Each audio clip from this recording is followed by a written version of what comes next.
outstretched her small caramel hand and pointed to a building across the street. And indeed, there was a person in the window, and they were putting up drapes. And indeed, we knew that it was a man because he was butt naked.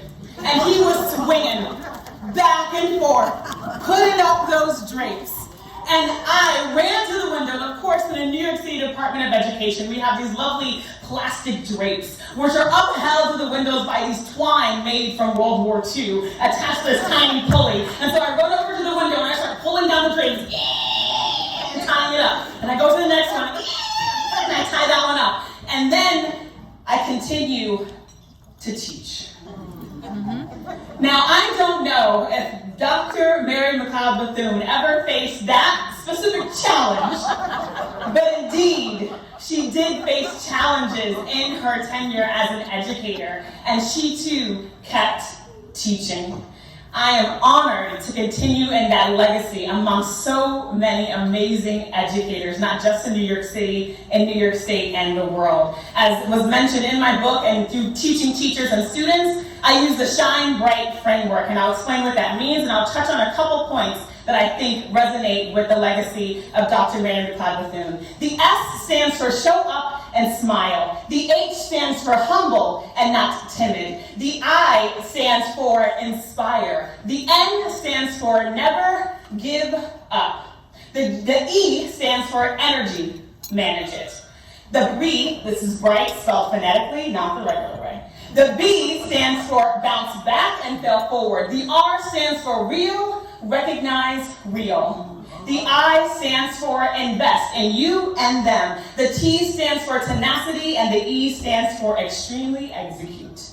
The H, humble but not timid, reminds me of the legacy of Dr. Mary Mcleod Bethune, because as I read, she used her beautiful femininity and her beautiful blackness to elicit help from those who had resources. She had to humble herself and let people know that she needed help in establishing the educational connection that she made for her students. Yet, she was not timid. To stand before leaders and create councils, to create schools, and to create legacy until her dying day, she was not timid. The N stands for never give up. As many of us know, she started at school with $1.50 in her pocket. She had those students clear the land. It's hard for us to get kids to clear the table at cafeteria, right? But she had kids clearing land to create the groundwork for that school. And just like those teachers, when schools closed on a Wednesday, teachers never gave up on that Thursday. We taught in person and we taught remote. As our colleagues were dying all around us, and the U of T is informing us of so many lives we lost, we never gave up. As we came back from a summer, we had to get these vaccines, and people were terrified, and some of us didn't come back. In the face of fear, we still got shot up so that we could do our job for our children. We never gave up.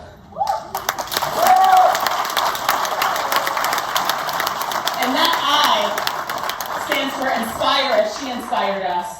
And just in those gems, I work to inspire teachers every day by remixing songs. So I'll lead you with a little remix that I remixed specifically for Dr. Mary Don't You Weep.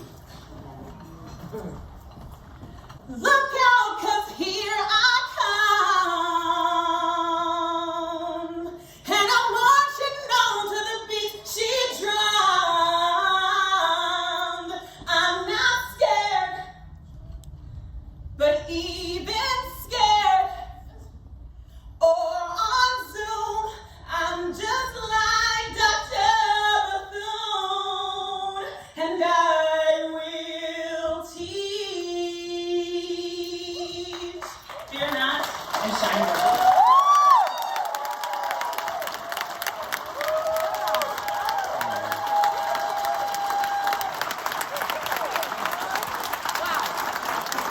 When we're teaching, we're alive. We're like diamonds in the sky. Teach bright like a diamond.